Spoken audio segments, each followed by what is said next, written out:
Hi, this is Billy Uren. What I'm about to present is Project Portfolio Management. Welcome. This is part one of a four-part series of Project Portfolio Management. And what I'm about to discuss is managing portfolios. This is a brief overview of the tool. As you can see, Project and Portfolio Management on top. So on the left-hand side, we can see Project Portfolio Management and Optimization, Program Management, Project Management, Demand Management, and it directly works side by side on resource management, financial management, time, and risk. So, what we're trying to say here, this is like a one-stop shop of all the tools working together. Normally, companies has portfolio management, resource management, as described here on the screen, but it is more of a siloed approach. And what is the capability of this tool is putting all the functionalities together. So what's the advantage of that? So there will be like increased collaboration, real-time view and analysis, and real-time data information. So from there, we could actually have a real-time approach in decision making, and faster and quicker and more reliable decisions. Now, if I go to the workflow view, clicking the business proposal on the left, this is a typical generic view of the business proposal life cycle. Of course, everything starts with an idea, and with the idea, we can see here the proposal initiation, going to new proposal evaluation. Then, once the idea or proposal has been evaluated, it becomes a business case. And on this business case, we have the capability of reviewing the finances or resources, depending on the standards we're looking at or the scoring of the business case before we approve it to a portfolio. Now, we can actually find if we have the enough capabilities like enough resources. Do we need like training? Do we need to hire more people? Or do we have enough finances to be able to deliver the proposal which is intended? And when is the return of investment? When is the IRR? We can find the NPV. Now, from here, we can actually decide on a very deep dive analysis on if you're going to go forward with this proposal. Now, once I click the left, we can actually demonstrate all the personas, which is actually involved with the PPM tool itself. So, for example, we have Ron Steele as a CIO, portfolio manager, program manager, project, resource manager, depending on how the company is actually structured. But what we're trying to say here is all the personas is actually working in a one-stop shop in one tool. So working together in a one-stop shop. So there's no more siloed approach in terms of project and portfolio management. Now we're gonna view Jonathan Kaplan as a portfolio manager.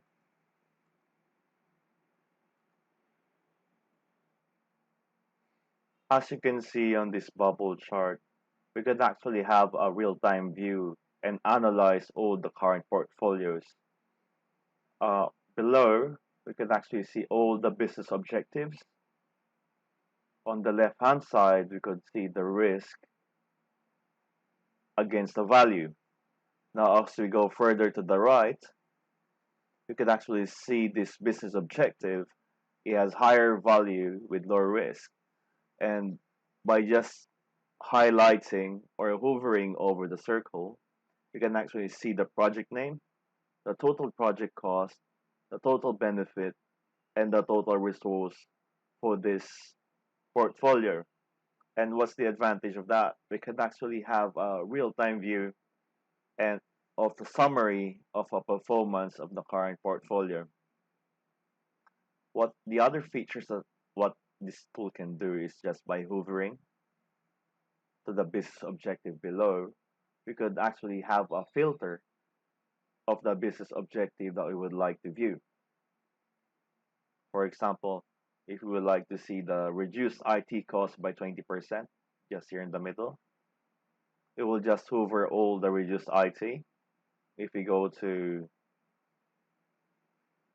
the left, which is 15% growth in partner channels, we can actually see and view what is within that business objective.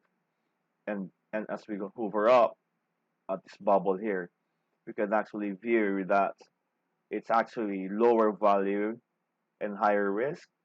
So what else can we actually see in this bubble chart? So what it can actually demonstrate is we can actually prioritize projects within that portfolio. It may be higher risk, but with higher value. It may be low value and higher risk. So it depends really on the urgency and importance of the project, on what will be more valuable to the business.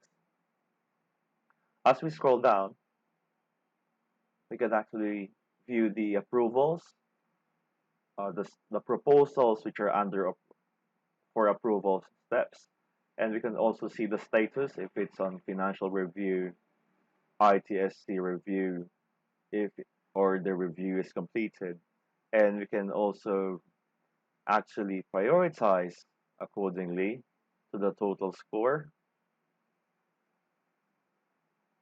and actually filtering it on ascending order. So it depends of what we're actually prioritizing. For example, the total score is 86, so we can actually approve accordingly to its total score, IRR, or by business objective.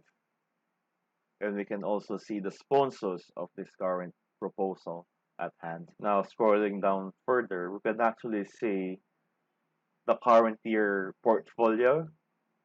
So this graph shows the budget and the budget against each quarter and the business objectives within that quarter.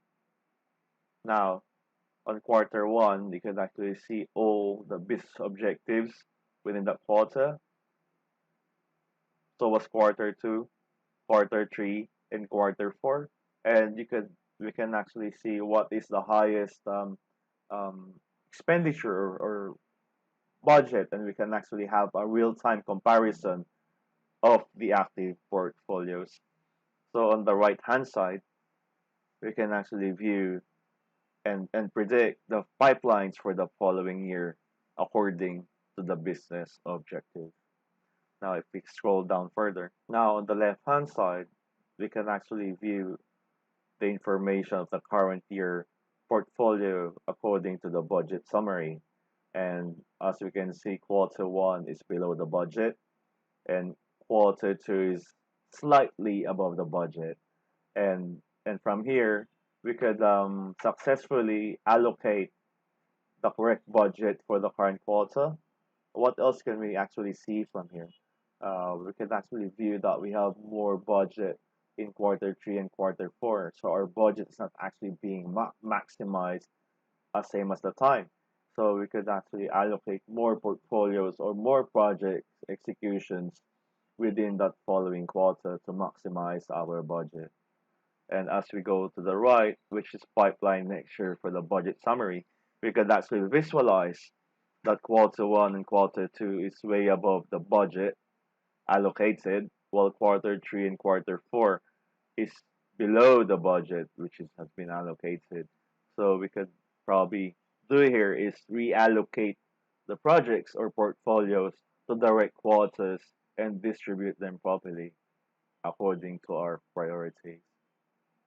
Now, once I scroll down further, we have a direct view of a project health pie, and if it's actually yellow, which is almost healthy, and green, which is 100% healthy.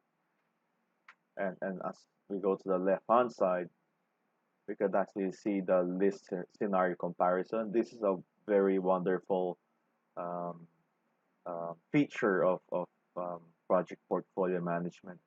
So let us dive through of one of its list scenario comparison. Now, this is the comparison name is active portfolio, and as I scroll down, we can actually see the cost plan overview, and the trial portfolio. The purple line is the current portfolio, the green is the minimal portfolio, and the total budget. And now the total budget, as you can see, all is within the reach of the total budget, but the purple current portfolio is slightly above the budget in quarter two. So from here, it may actually have an effect or catastrophic problems to the company, and we can actually anticipate what may happen, and we could save billions of dollars worth of money. And on the right hand side, we can actually see the full-time employees, the resource plan against this portfolio, and we have more than enough resources, as you can see, and it's not being maximized. The current portfolio and the minimal portfolio is only using minimal resources. So from here, we can decide to maximize the resources or allocate the correct resources to the correct portfolios. Now, if I go to the top and click project summary. Now, this is similar to what we have shown earlier, but this is more specific to a portfolio. And we can see that capex and opex is within the budget for the trial portfolio, and the current portfolio is still showing which is within the budget. But of course, quarter two is actually slight above the budget, and while minimal portfolio is actually all within the budget. So what we're trying to say here is there are fluctuations of the budget on each quarter. As you can see, the blue line is actually going up or down. So as the budget actually goes down, we can actually visualize what budget we have available. For example, this current portfolio is just above 2,500 for the quarter full. So we have more budget available for that quarter, so as the quarter three. Now, if I click to the cost benefit, now this here we can actually see the benefits against the cost of the current portfolio. So from the trial portfolio, we can actually see on quarter one that it is more costly than the benefit. Then the quarter two, we could actually see way up higher cost than the benefit. While quarter three, the benefit is actually superseding the cost, and quarter four, it's actually the it's highly beneficial and low cost. So from here, like on quarter two, we can actually find and anticipate why we're actually having higher cost and low benefit. So by clicking to the bar alone, we can see in detail what is actually the measurements are coming from. And for example here, these are the proposals involved in that and the projects and the assets. So we may having a problem to a project itself, so we can actually deep dive to the project and see its performance, why it's not actually um, performing the way we want to. So what we're trying to say here is we have a real-time view in a click of a button of what is the real-time issues or benefits, cost, resource problems, changes that are occurring within the project, and we can actually investigate and anticipate any issues which is already happening. Now, we're going to go back to the main page of the portfolio overview. As you can see here, we have a real-time view of all the project timelines, capitalized project timelines, and also as we go down, we can see the project cost health. This is the project current cost metrics. So we can actually view the SPI against the CPI. So is it on high risk? Red is on high risk, green is on track, and the comparison of CPI and SPI. And as we can see here, going to the right is actually showing 60 CPI and almost 1 on the SPI. And as we go to the left, this project here is actually on high risk right now. And from there, we could investigate if we need what is the cause of the risk involved to the project. Second, we can actually anticipate the problem why it's actually on risk. Or we can actually decide the values the project is actually giving with the information given. So do we need to give more resources or more budget to be able to actually meet the demands of this project? And this is all for now for portfolio management. Thank you for watching my channel. I hope you continue watching my project portfolio management series.